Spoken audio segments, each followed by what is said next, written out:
While Kevin Smith was making Mallrats, he met Malcolm Ingram and Matt Gissing, the directors of Drawing Flies.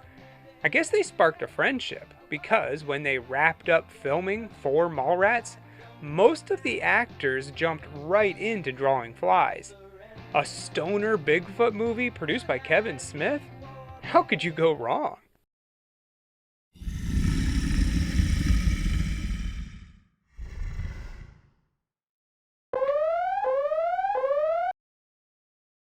We all heard it's a two-bird western model 89,000 with her. Soon I thought that you'd be cool as I said that to Dad. It opens up with a group of friends at the welfare office. I'm very sorry. We're going to have to discontinue your benefits for the time being. For most of them, it's not good news. The only one who got accepted is Jake, with Donner, Meg, Az, and Cassidy all getting turned down. Do I get my check or what? Presumably because they have no intentions of finding a steady job. To celebrate the fact that at least one of them got some money, or just because there isn't really anything else to do, they all decide to go to a house party with a $10 cover charge and dollar beers. Once inside, not much happens. Az hits on some chicks but gets turned down for Kevin Smith.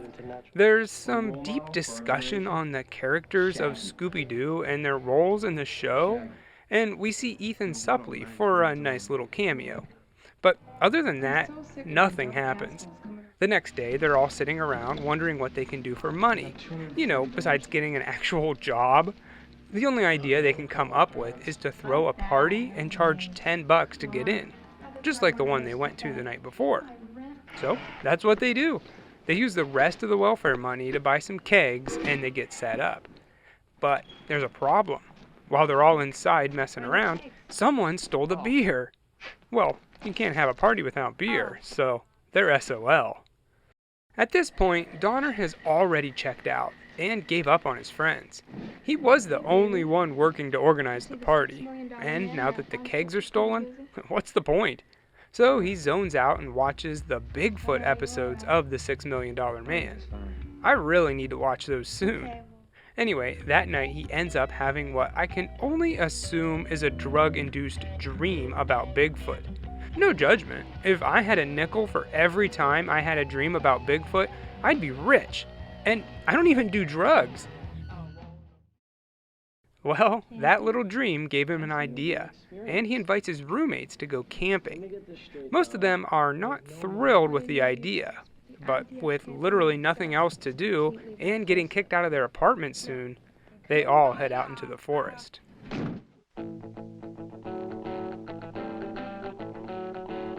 Their plan is to hike around for a few days, enjoy themselves, and be one with nature, then end the trip at Donner's uncle's cabin, where I guess they'll just stay forever.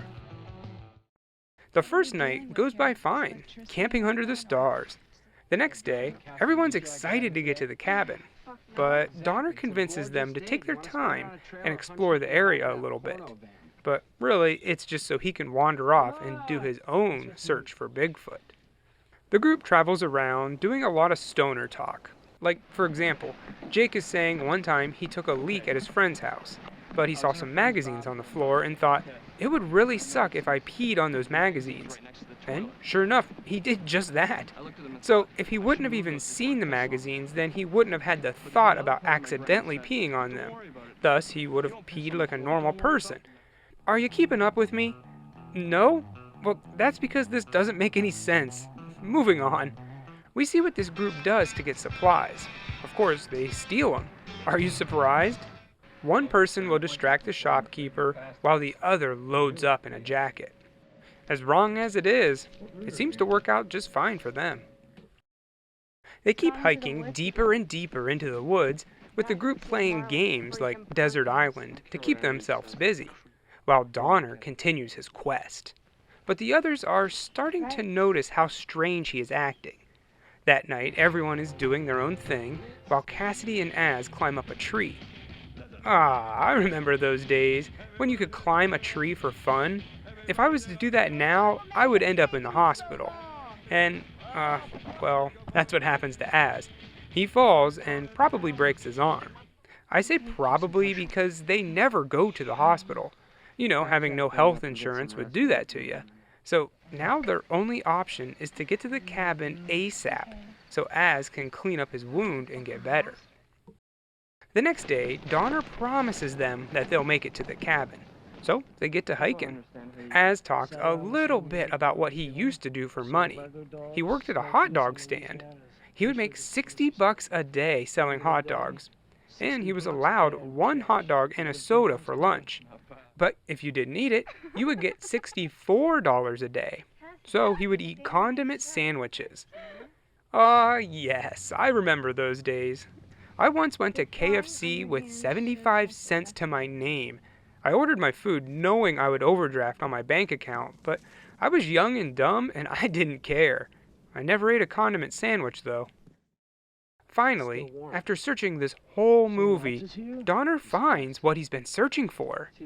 Or so he thinks. It's a footprint, and it's fresh. He knows he's getting close, and everyone goes to a clearing to get a better look, only to see a bunch of grown men in diapers acting like babies. I mean, whatever, everybody's got their thing. These guys aren't hurting anyone out here, so go ahead, baby it up. Well, Cassidy makes fun of them, and the giant man babies chase after him.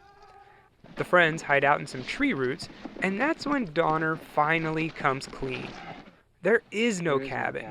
He tells them that he had a vision where Bigfoot told him to come out here and find him. So that's why they've been trekking around the woods for the last few days. He's leading them on a Bigfoot hunt. Hey, I'd be down. But after hearing this, Cassidy and Az are out. Jake and Meg stick with their friend for a little while longer, thinking that he's nuts, but somebody has to help him. They hike the next day, mostly just to entertain Donner, but he's a man on a mission. He does find some poop, which he claims is from the beast himself, when in reality it's probably just some other large animal. Things get worse when they find Donner covering himself with dirt and then eating the Bigfoot poop. He goes on about how he needs the Sasquatch to accept him, and that his day is coming. But honestly, I'm a bit distracted by this squirrel. Look at it running all around there, being cute. How'd they have the budget for such a well-trained squirrel? Anyway, this is the straw that breaks the camel's back for Jake and Meg. There's nothing that they can do for Donner now. Their best option is to leave him here and save themselves. Sometime later, we see Cassidy and Meg at a party, and they get caught up on what everyone else is doing now. Cassidy is working at a pet shop, Jake got his job back at the museum, and Az is a telemarketer. Donner, well, nothing. Neither one of them has heard from him since they abandoned him in the woods, so they assume he's dead. But he's not. No, quite the contrary. He's happily sitting around the fire, talking to his new Bigfoot buddies.